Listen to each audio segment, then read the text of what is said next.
like me, constantly overthinking, constantly thinking about what else could go wrong, you're an overachiever, always trying to stay ahead of things, this video is for you. And I want to share 7 habits or truths that I find have made my life easier. Do I practice these every time? No.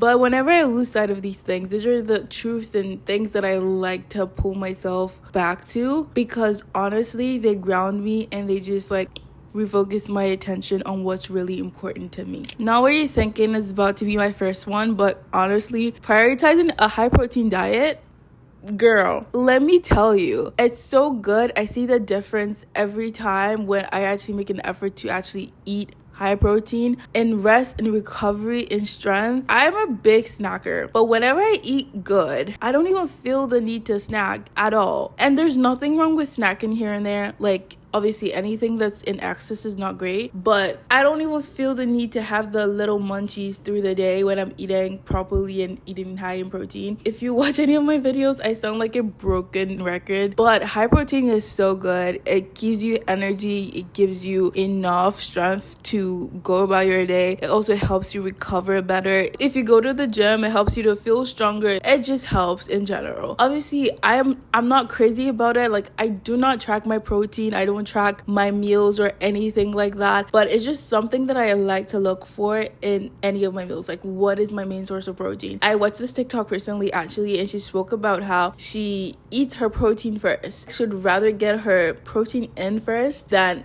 any other part of her meal, because she'd rather get full on protein than anything else and not have enough space for the protein. I've underrated it in the past because I just really thought, oh, you just eat more protein if you want to gain muscle. But baby, protein in general, whether you lift weights or not, she is that girl. And personally, I like to try and get my protein from more food sources as opposed to just protein shakes. I just recently started getting into protein shakes, but even at that, I don't like to have them every single day, just on the days that I feel like I could need a little extra re-up, especially on leg day. But I like to get it as much as possible through just like whole food sources. I think that's just always the best, nature's way, you know? For the overachievers out there, you might not want to hear this. You might also want to hear this, but rest really is productive.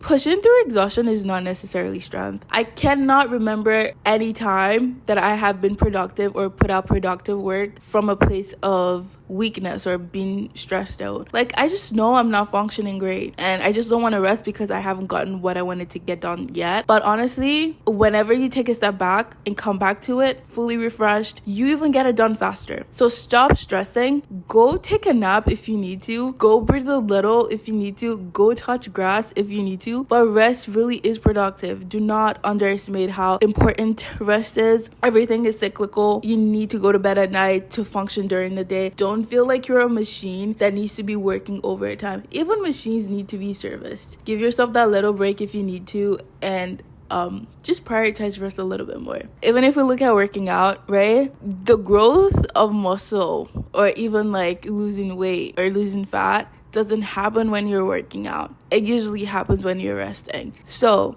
if our bodies function that way, I think that's how we are also meant to function in other things as well. Giving myself time to rest and recover has been important. I'm still not very good at it. Whenever I do practice it and whenever I actually tell myself, okay, Tinu, you gotta take a break and just rest for a little bit, I always come back better and stronger after. I don't necessarily mean rest by like sleeping. Resting could look like so many things. Like, a lot of people think of rest as, okay, taking a nap primarily or going to bed or just being busy, not doing anything, or like bed rotting or whatever. But there's something called productive rest. You can be in action doing something and be resting. So it could be like stretching. That could be a way of resting your body and centering your body back into your mind, back into your body. Because if we are real, like, I feel like our minds are in 1,000 different places at the same time.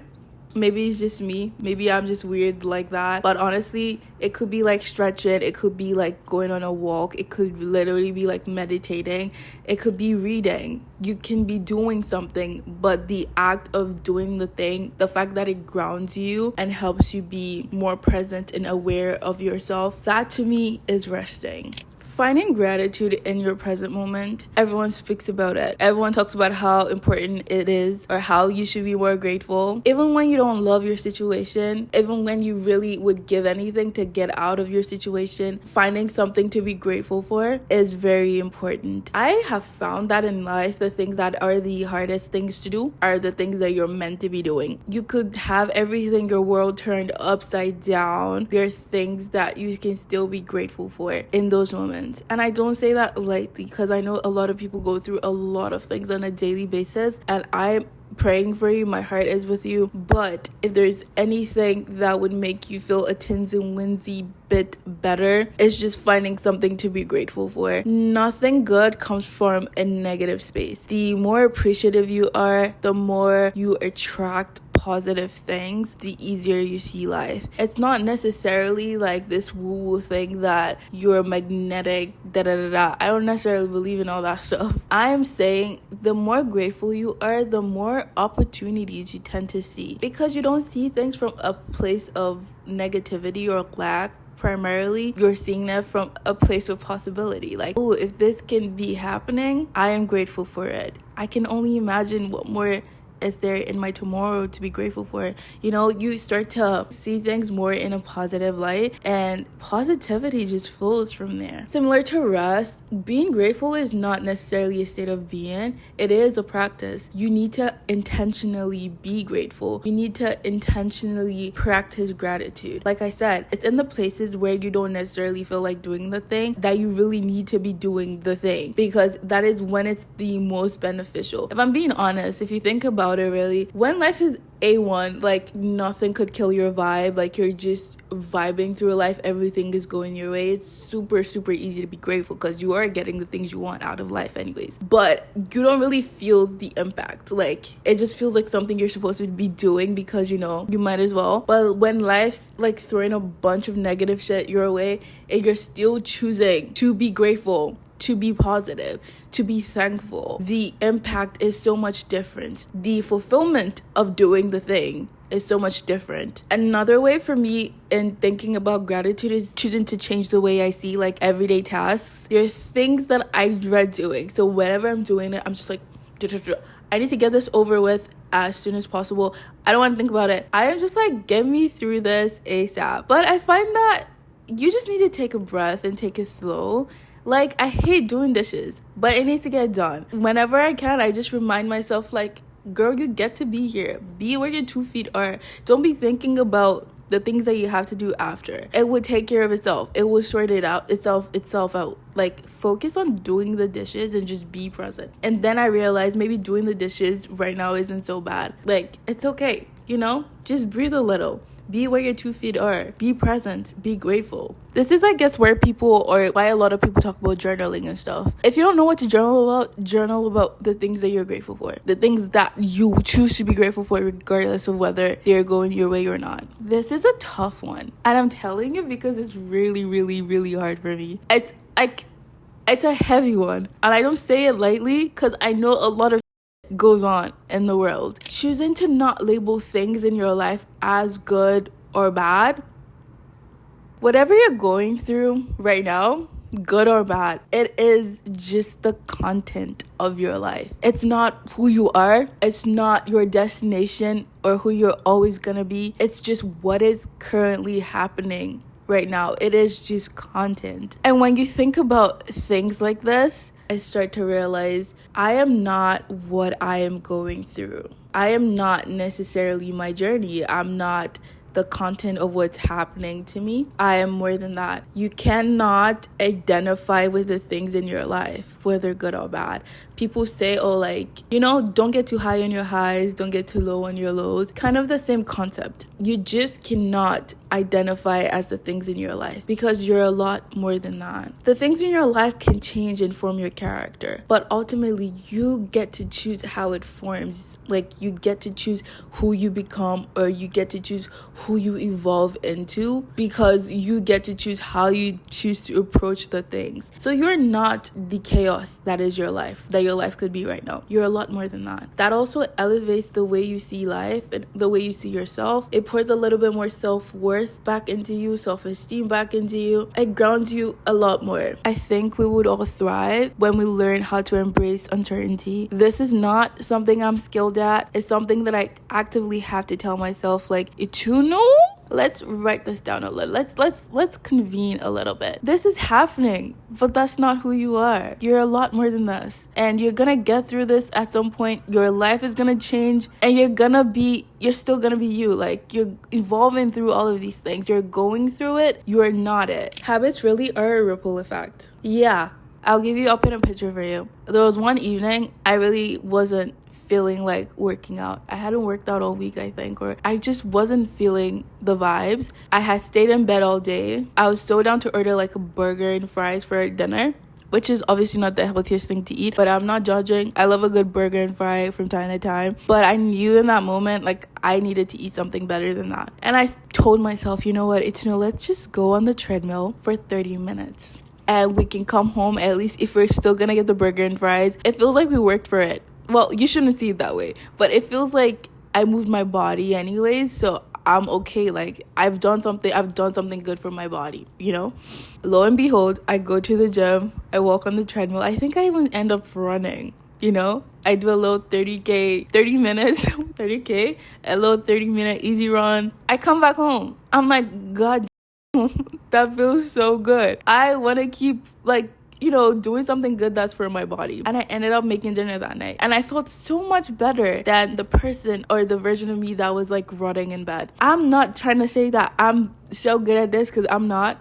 I fall prey to it from time to time. Every time I choose one good thing or one better thing to do, it just follows. It feels more like clockwork after. It's like I've done the hard thing, the seemingly hard thing, but it was good for me, and my body liked that, so it wants more of that, and it wants me to keep choosing the good thing. You know what I mean? This goes to show, or all I'm trying to say here is, your habits really matter. The habits you pick to stick are super, super important. Okay, this one has to be my favorite one. A lot of people say life is working for you. A lot of people talk about, everything's working out for your good. And it is true. But here's my little take on that. I grew up thinking, if you're a believer, you believe in God, nothing bad can ever happen to you. Like, life has to be super sweet and great for you. And if something bad actually happens, you must have done something to deserve it. A lot of things wrong with this way of thinking. I know. How much control do you really think you have, that you did the one thing that, triggered this whole chain of events happening to you? Like, think about it. But that's not really what I want to focus on. And I'm not talking about karma here, okay? Just as a disclaimer. Now, what I think, and I could be wrong, is that the way our lives are meant to turn out, the things that happen to us, the things or the problems or the issues or the blessings that pop up in our lives, it's already written. As Christians, we believe that God lives in eternity, and everything we see right now is just a manifestation of his works. So if that's the case, we have no control over what actually happens to us. If you're a control freak like I am, you would understand why this is important for you to know, because it's a very toxic way of thinking and living your life. How do beliefs help us if our lives are already planned out or already settled? I think our beliefs, our belief in God, our belief in something bigger than us, our belief in a bigger purpose, in a bigger plan, it changes our perspective, the way we live our lives, the way we see our lives, the way we see ourselves in life, and the things that we're going through. Your experience of life is only as good as your perspective of your situation. Because we can be looking at the same thing, but we might not perceive the same thing because we're not looking at the same thing the same way. It's not what you're looking at, it's what you see. So what does this mean in actual terms? When you believe in something bigger than you, when you start seeing yourself as a vessel through life, your perspective of life radically changes. So things that you would experience that would typically hurt you or that are meant to hurt you, you start to see opportunities in them. You don't look at them with the ordinary eye of like, oh my God, this is bad. You start to see real opportunities in there, opportunities that could actually change your life. This kind of ties in with the gratitude thing. It's hard to be in a space of belief. It's hard to be in a space of gratitude and keep this same perspective. When your perspective changes, when you change the way you look at things, the things you look at change. Then you start to see results, and you actually start to see that life is working for you and not against you. Because a lot of people tell you that, well, at least I used to feel like, oh, sure, life really is working for me and not against me. Like, yeah, that's the thing. That's the cool thing to say. But when you start to collect evidence of how much changing your perspective, how much your belief changes the way you view life and changes the results you get from life because you start looking at things differently, you really start to believe that life is working for you and not against you. And you don't say it like it's some woo-woo thing. You say it because it really is true for you. This is the last little one, and it's as simple as it sounds. Nothing changes if nothing changes. We talk about goals every time. We talk about habits every time. We talk about being productive. We talk about this being the best year yet, but nothing changes if nothing changes. You can talk about how much you want to make a change. You can talk about how much you want to be this person. You can talk about how much you want to be fit, but nothing changes if nothing changes. I don't feel like I have to say too much on that one because I know you get it.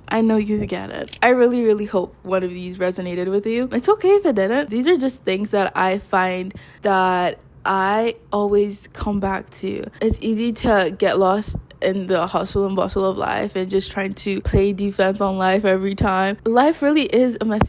I'm not even gonna lie to you. Like, I feel you. Like, I know you agree with me. In the messiness of everything, there's some little gems you come across from time to time, and they stick with you. And these are just some of mine. And so I really hope some of them resonated with you, and I hope it sticks with you. It helps me really orient my perspective. Perspective is everything, you guys. And if that's one thing you take away from this, I would be happy. Feel free to share some of your habits or your truths that you feel are changing your lives and making your lives easier for you and just more enjoyable. And as usual, I hope you like this video, and you can find a lot more like this where this is coming from. Stalk me a little if you must and feel free to indulge. I'll see you in the next video. Bye bye. Guys, I really put on my makeup for you guys. I'm not sure if I like how it turned out. What do we think? Maybe I should have worn a bigger earring to make it pop a little bit more.